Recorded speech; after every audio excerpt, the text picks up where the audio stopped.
You're listening to the Bloodshed Baddies.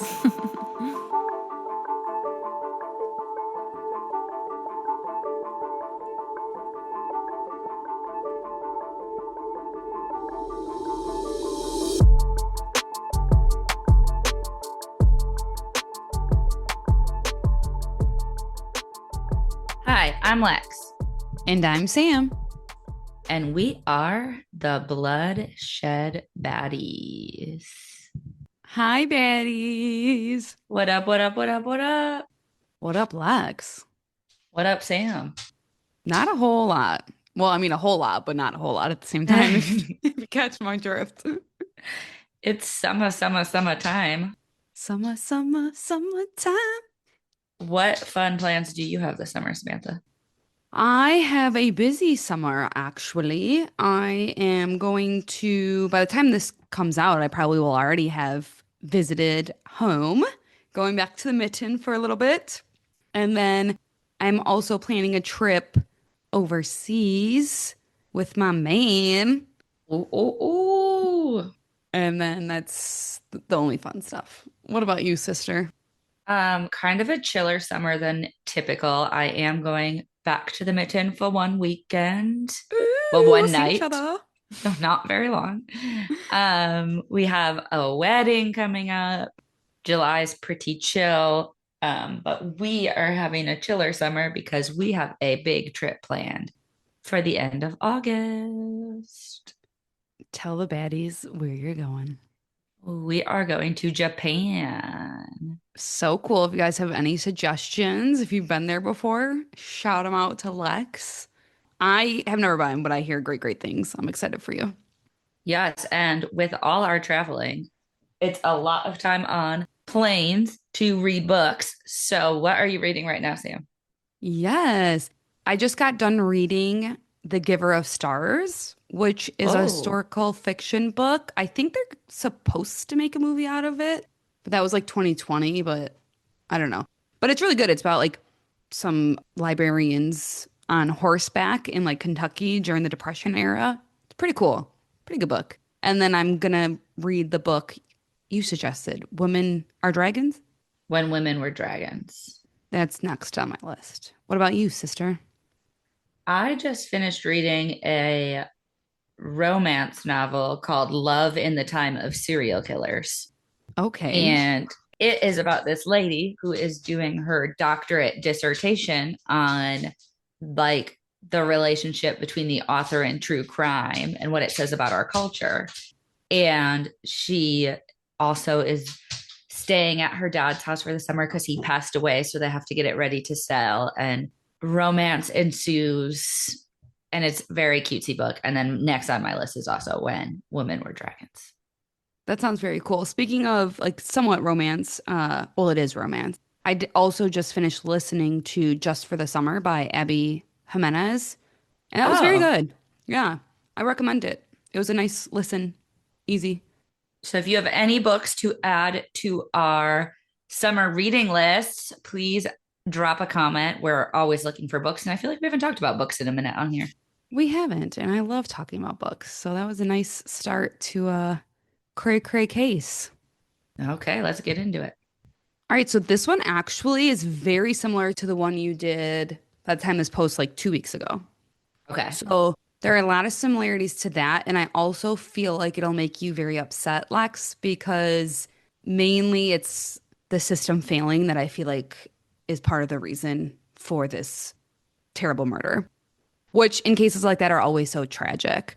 But we are going to the UK today to talk about the amazing Gracie Spinks and her unfortunate, untimely death.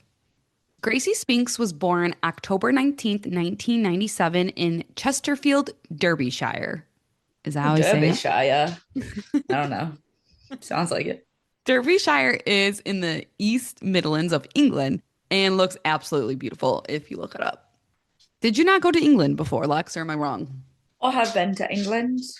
So you know how beautiful it is. Yeah, I've been mostly to the London area. Anyway, though, Gracie was the first child of Richard and Allison Spinks. 16 months later, her little brother Thomas was born. Oh, that's so close in age. I know, right? Unfortunately, when she was 5, her parents did end up separating, but she was lucky and remained close to both her parents. In 2006, her little sister Abby was born. It seemed like she really loved her family and would often stand up for them and her friends. She was outspoken and a no nonsense type person, which I personally love. But everyone seemed to gravitate towards her. She was very well liked at school. Gracie was vivacious, outgoing, and friendly. She loved music and art classes and actually taught herself piano. How cool is that? Oh, okay. She was also in theater and dance and just overall incredibly hardworking. She was fiercely independent and really lived life to the fullest and was looking forward to her future ahead of her. Oh. After Gracie left college, she had a lot of different jobs to support herself and her horse. She had a pet horse. Oh my gosh. Yep. She started riding around 11 years old, and it really became her main focus in life. It was like her passion. She had 2 horses, Amber first, and then Patty. Gracie actually taught Amber to jump and then competed in a lot of shows, but unfortunately, Amber passed away. And at the time of all of this, Gracie still had Patty, and she loved taking care of her. Aw. Patty's a cute name for a horse. Isn't it? Oh, so cute. Gracie was actually pursuing a career as a swimming teacher before she was furloughed in 2020, probs because of COVID. Yeah. Yeah, I don't think people were going to the pools that much in COVID. That's for sure. So 23-year-old Gracie, being the hard worker she was, took a temporary job at a local e-commerce company, Xbite. And if you are like me, you might be like, what is an e-commerce company? So I Yeah. looked it up. And it's actually a company that sells products online. And Xbite specialized in like video games, toys, and gadgets. Oh, okay. That's Yeah. interesting. I believe Gracie worked in the warehouse of this company. This is where she meets her supervisor, 35-year-old Michael Sellers. Wait, so she's just to clarify, she's 23, he's 35. Correct. Yep. Okay. I don't have much background on Michael Sellers, but according to the man who investigated this case, Michael seemed to have a stable and quote unquote normal upbringing. He had a quote unquote normal education. He lived a middle class life. He was said to be rather shy, and it was also said that Michael spent a lot of time with his family and didn't appear to have any close friends and seemed like he never had a girlfriend before. Okay. He also seemed to attach himself to people who gave him attention. Michael lived at home with his parents and sister, and he started working for Xbite in 2015. So he was there 5 years before Gracie got her job. Okay. Gracie was very friendly and outgoing, and near the end of October, Michael and Gracie started messaging each other on Messenger, and they actually did meet a few times outside of work, one of the times being where she kept her horse. But it never turned into like a boyfriend girlfriend situation or like a dating situation. I do believe there was one time, one incident, he did try to like throw himself on her and kiss her, and Gracie felt very uncomfortable. And he's like her supervisor, right?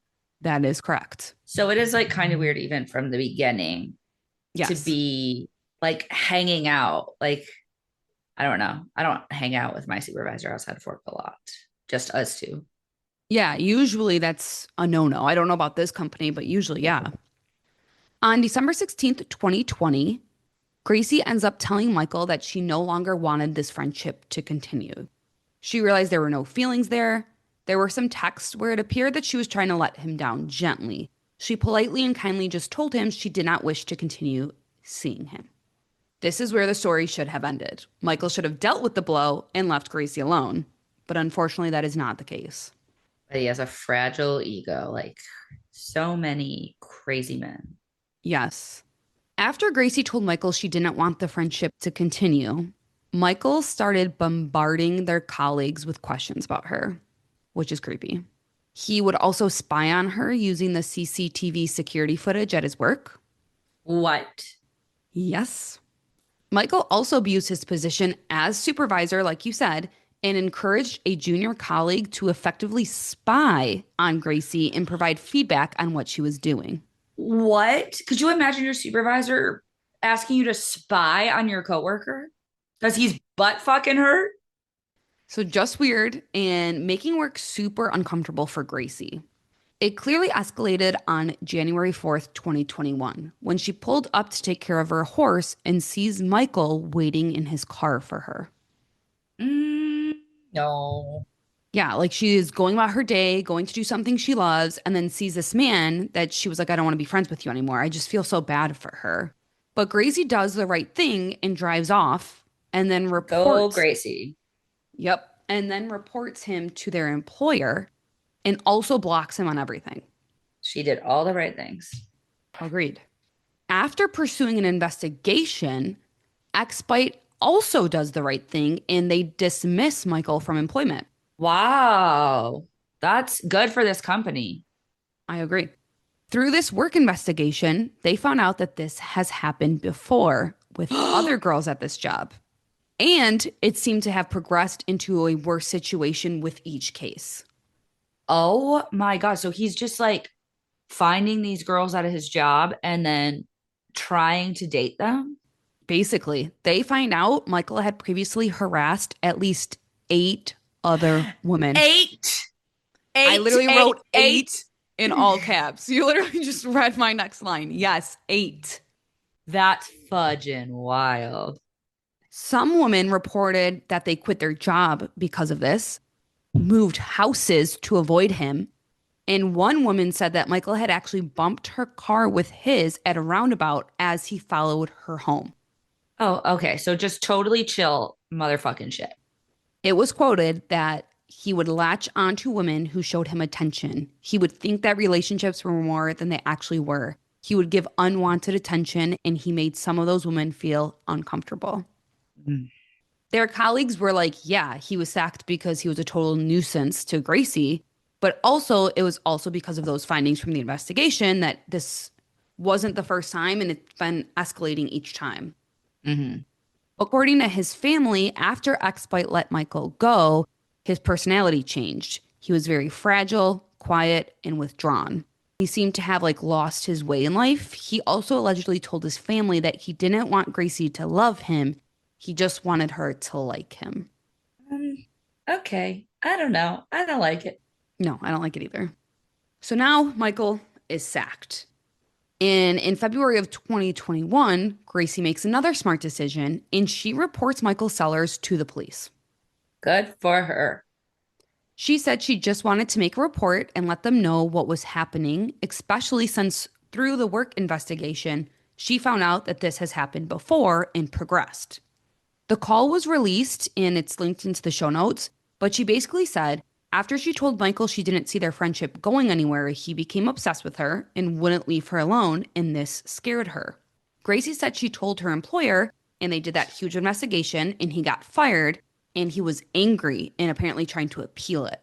Again, she told the police part of the reason she wanted it on file was because her work told her that this has happened before with other girls at work, and it seemed to progress into a worse situation each case, and she thought the best thing to do would be to have it on file. She didn't want him arrested, but something on file for her in the future if this happened to someone else. I just made a realization. You said he started working there 5 years before Gracie, Yes, and he did this to 8 women in 5 years. I did not think of that, but that's actually insane. That's actually insane. Because I That's was more thinking, than, like, this report and like doing this is such a good idea because it might help prevent him from doing it to other girls. Like if other girls would have reported it sooner. But, and then I was like, well, he's been at other companies. So, like, how many girls altogether has he done this to? you're totally right, because it's probably not just these 8 women. This is terrifying. This It's guy is awful. 8 women you've stalked in 5 years. Yep. You're busy. 9, counting Gracie. Yes. That's That's almost two insane. women a year that you're stalking. Really gross. Gracie also told the police she was scared after she saw him waiting in the car by her horse stables. She then said, quote, I'm just worried that the next time it happens to someone else, it could be worse. He might kidnap someone. Wow. So again, Gracie's doing everything that you are told to do is the right thing to do. She's reporting him to work. She's putting it on file in the police department. She realizes the progression. She doesn't want this to affect someone else in the future, so she wants it on file. Now, apparently, officers did talk to Michael and caution him to leave Gracie alone. but they categorized him as, quote, low risk. A 9 women in 5 years doesn't sound low risk to me. Like, I know there has to be some kind of like, no, I don't know. I feel like so many times stalking escalates to other things. Like, it's not common for it to just end at showing up at your horse stables a couple times. So like Sadly, this yeah. should have be taken so much more seriously.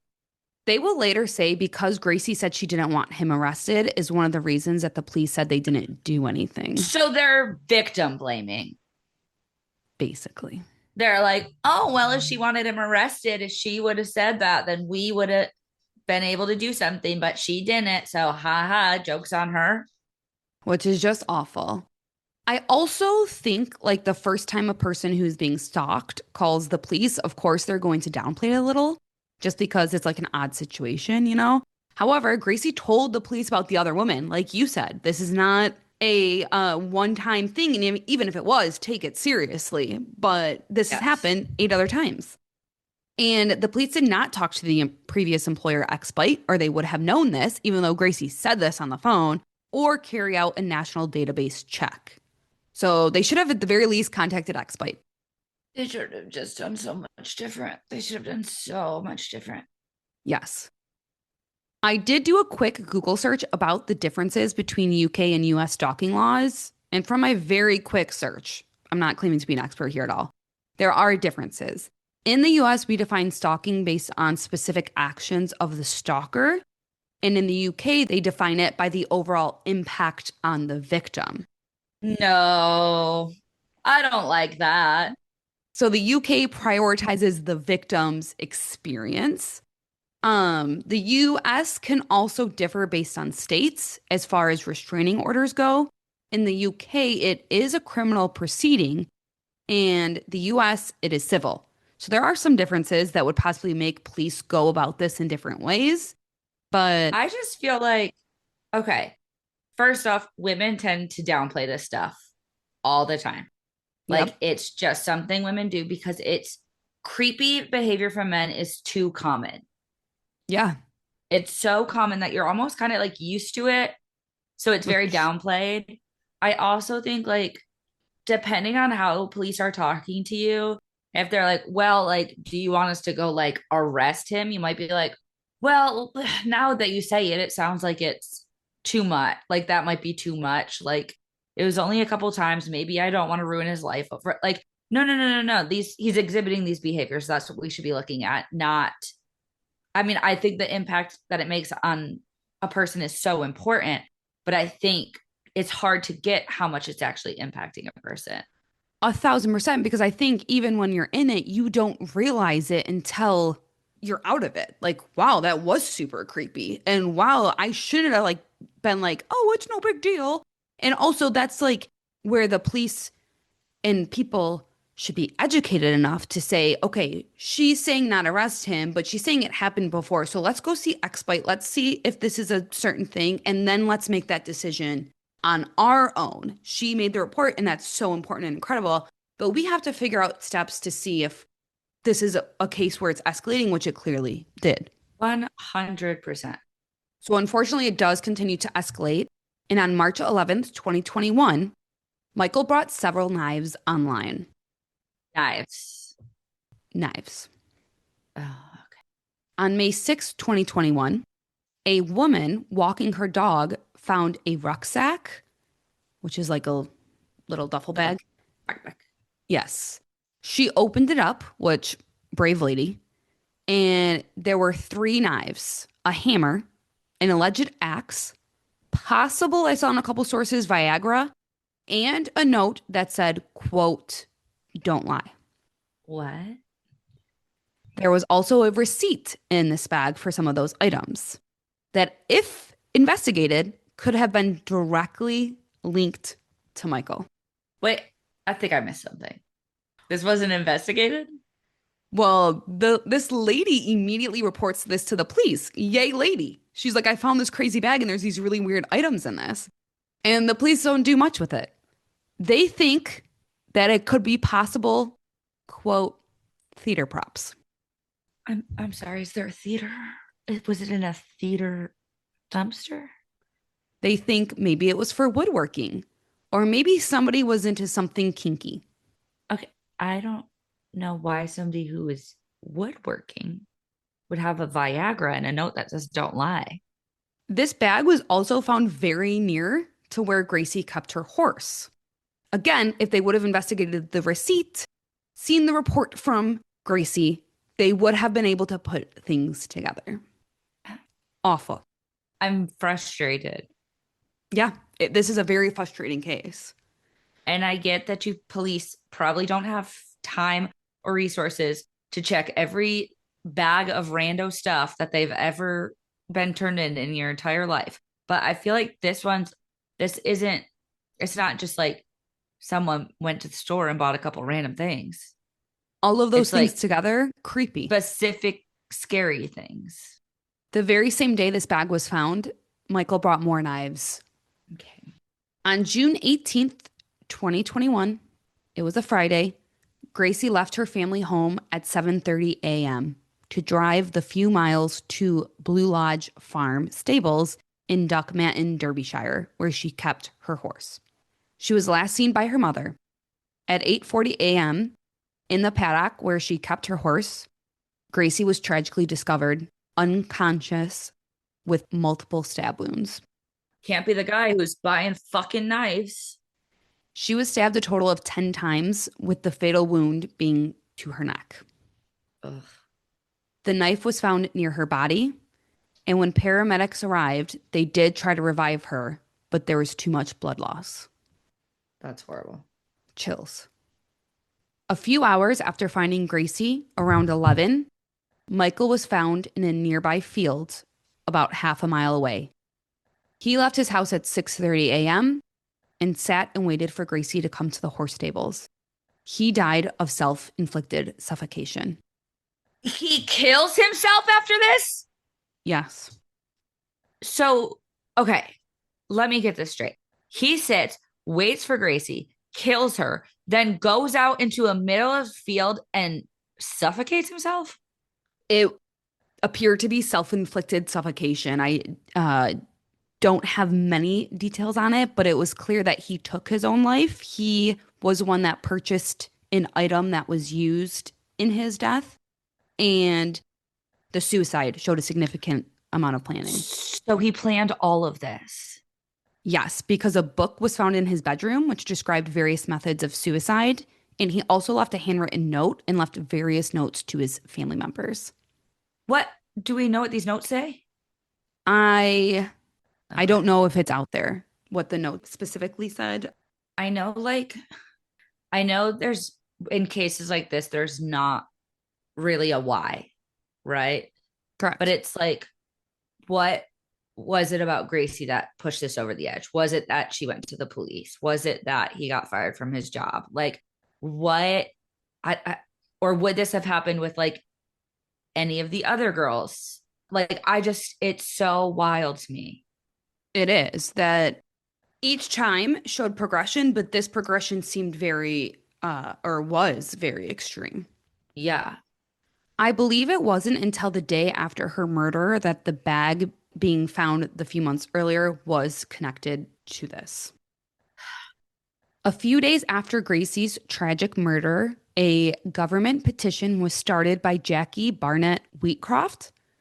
I believe Jackie is a resident of the area. She is a nurse and she was stalked herself as a teenager. She said after hearing what happened to Gracie, it angered her and she realized they need harsher laws around stalking and violence in general. Yes. So she's a baddie, but she started this petition to highlight and bring more attention to the problems of stalking. Gracie's law petition basically is to request the government to pass legislation or provide funding within police budgets to tackle the ever growing issue of stalking. Yes. Be that training for officers, the provision of specialist anti stalking units, and funding for independent stalking advocates.